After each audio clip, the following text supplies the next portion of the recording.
Bismillahirrahmanirrahim. Assalamualaikum warahmatullahi wabarakatuh.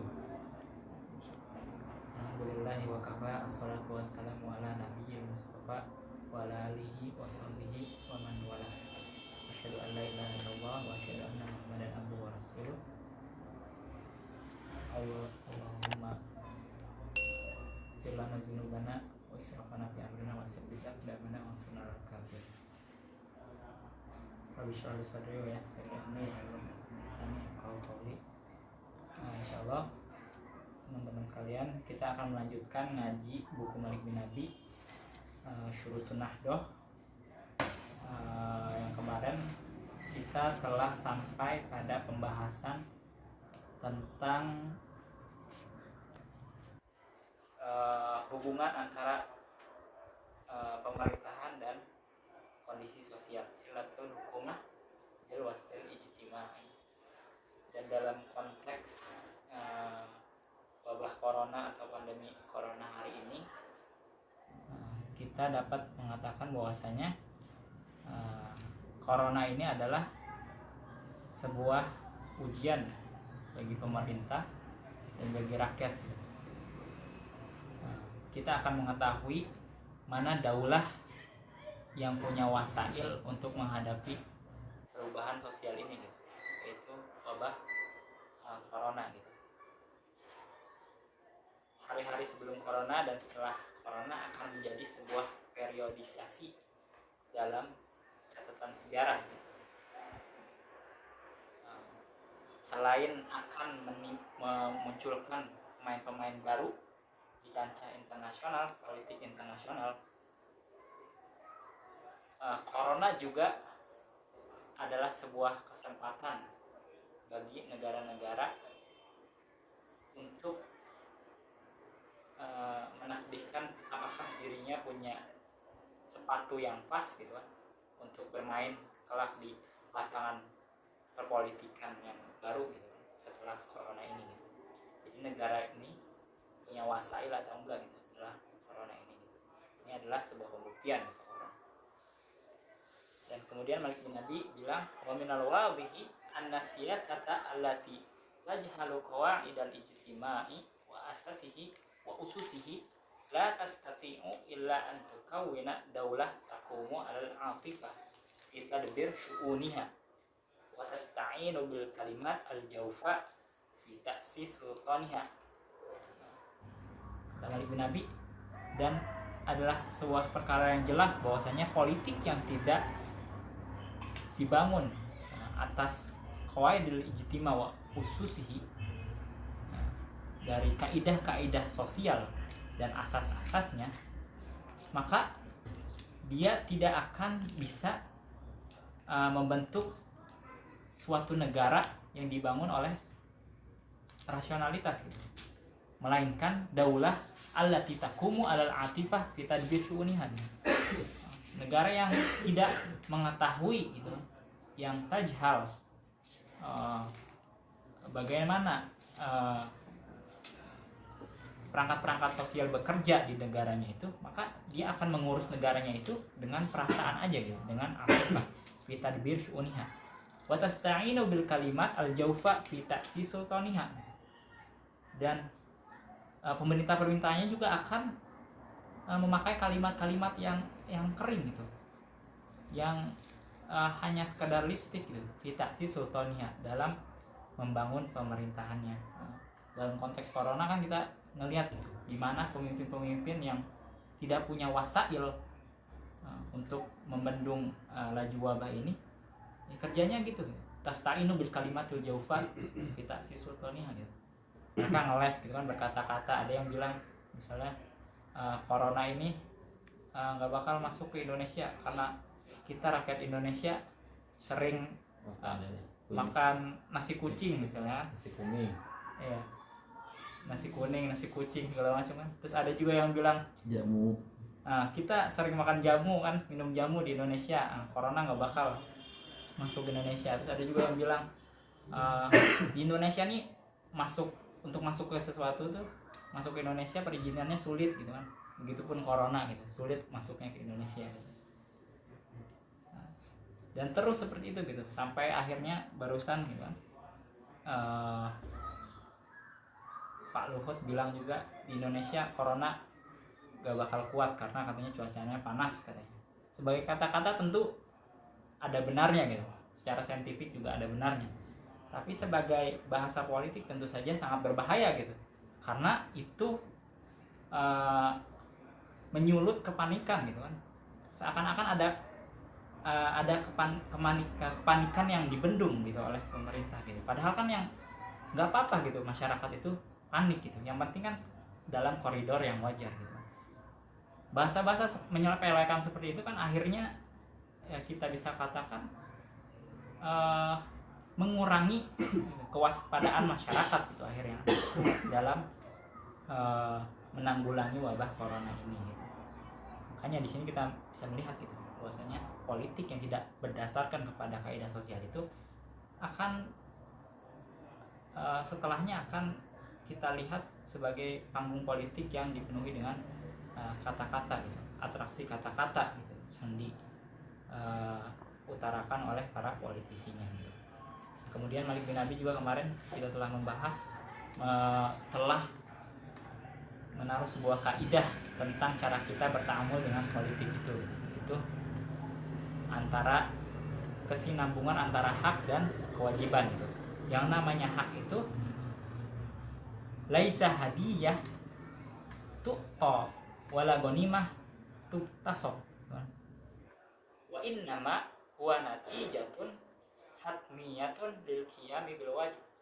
Yang namanya hak ini bukanlah sesuatu yang diberikan atau sebuah ghanimah yang dirampas gitu.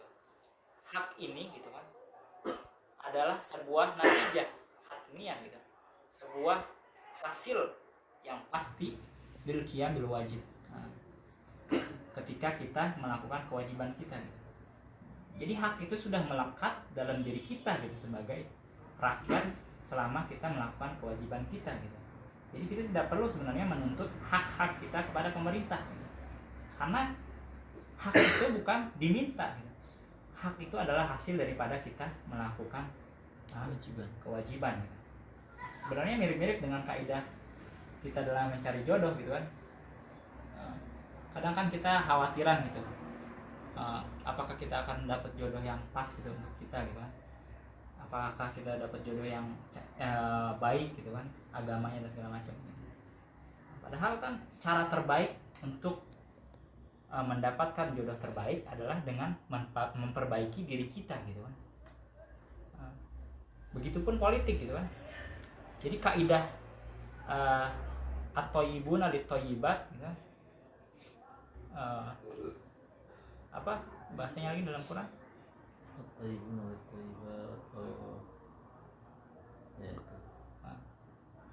Pokoknya yang baik itu pasti untuk yang terbaik gitu. Begitupun sebenarnya dalam politik gitu. Asya'but thayyib lil hukumah at-thayyibah atau sebaliknya gitu. Al hukumah at-thayyibah li sya'bit thayyib gitu. Pemerintah yang baik itu rakyat yang baik pasti memiliki pemimpin yang baik. Makanya sebenarnya perkara politik ini sederhana. Bagaimana kita memperbaiki diri untuk agar pemimpin kita pula dapatnya kita pemimpin yang baik gitu. Makanya Malik bin Abi menyimpulkannya dalam satu kalimat sederhana, goyir nafsaka tugoyir tarih, tagoyir tarih. Atau bisa juga tugoyir tarih. Rubah dirimu maka kamu akan merubah sejarah, atau sejarah pun akan berubah gitu. Dan inilah kaidahnya gitu. Kenapa goyir nafsaka tugoyir tarih gitu? Karena manusia ini adalah aktor sejarah gitu kan. Sejarah tidak akan berubah ketika manusianya tidak berubah gitu. Manusia adalah penentu daripada jalannya sejarah gitu. Kalau ibarat kendaraan gitu, mobil gitu. Mobil sejarah ini tidak akan berjalan kalau kita sebagai supirnya tidak berkemampuan untuk menyupir gitu kan. Makanya cara terbaik untuk menjalankan mobil sejarah adalah dengan kita memperbaiki diri kita belajar cara nyupir gitu. Itu gitu. Perumpamaan sederhananya. Dengan kaidah taghir nafs ini kita melihat akan tercipta sebuah perubahan-perubahan besar gitu. Dalam kasus Jazair ini, Jazair ketika mengetahui rakyatnya gitu bahwasanya perubahan itu mesti dimulai dari diri sendiri, Jazair masuk ke asrul zahabinya gitu, masa-masa keemasannya gitu, di mana Baik bin Nabi menggambarkan asrul zahabi ini dengan bagaimana rakyat Jazair di masa itu kita gitu, nashuru bin nahdoh walam yakun zadana fi mabda rihlatina siwa kalimat minal fusha wa ba'du ayat minal Qur'an wa kaza ibtada'at ala asari hadhihi al madaris al ula tashayyada asita mutawadi'ah katil kal madaris al ula allati iftatahat fil gharbi. Jadi ketika rakyat Jazair menyadari gitu perubahan ini harus datangnya dari diri sendiri, mulailah gitu kembali gitu masyarakat Jazair merasakan nahdoh, kebangkitan, dan bahasanya juga kembali ke bahasa Fusha gitu, bahasa Al-Quran, bahasa Fusha, dan semua orang mengutip ayat Quran gitu. Dan yang menarik juga, semua orang di zaman itu gitu, pembicaraannya itu walaupun remeh-temeh jadi hal-hal yang besar gitu. Kata Nabi, semua pembicaraan izhuwa yaduru haula syu'un al-ijtimaiyah kata'lim wa tarbiyah wa tathhir al-akhlaq wal 'adat wa mustaqbalil mar'ah wa istihdamir ru'usil amwal, semuanya gitu. Jadi sebuah pembicaraan di warung kopi misalnya kan, atau kumpul-kumpul di imarah, di syakoh gitu kan, di flat, itu jadi sebuah pembicaraan besar gitu, walaupun dimulai dengan pembicaraan yang sifatnya sepele. Wa kanat hazil ahadits zat qimah, kata Nabi. Setiap pembicaraan ini punya nilai gitu, walaupun sederhana. Di annaha kanat ba'idah an mantikil gogo wa an arya wa zatiyah wa anin naz'at al-intikhabiyah. Gitu. Ketika sebuah pembicaraan itu disadari gitu, atau dibangun dengan kesadaran bahwasanya keutamaan kita bersama itu adalah merubah diri, maka semua pembicaraan itu akan jauh daripada sifat-sifat riya, wazatiyah, egoisme, dan naz'at al-intikhabiyah, dan kepentingan-kepentingan politik gitu. Faqad asbahat likulli kalimatin min hazil kalimat qimatuha fil wastil jazairi. Setiap kalimat yang kita bicarakan, kita diskusikan selalu punya kimahnya gitu dalam kondisi Jazair pada saat itu. Dan yang menarik juga kebangkitan itu yang jadi salah satu contoh daripada atau pertanda bahwasanya kebangkitan, kita sedang berada di kebangkitan, itu adalah ketika lam yatakhallaf al-adab al-jazairi anir rokbi, katanya. Ketika sastra itu tidak ketinggalan untuk naik dari kafilah kebangkitan ini gitu. Nah, kita ngelihat gitu di Jazair pada saat itu ketika orang-orang benar meyakini perubahan itu masih dari diri sendiri, bada'a yusawwiru taqaddumal biladi fi qasaid. Nah, jadi politik itu diisi dengan qasidah-qasidah gitu. Tiba-tiba para politisi-politisi gitu dan rakyatnya gitu kan, mereka banyak menggambarkan kebangkitan itu dengan prosa-prosa, dengan qasidah-qasidah, dengan puisi-puisi. Nah, dari sini kita sebenarnya bisa mengatakan bahwasanya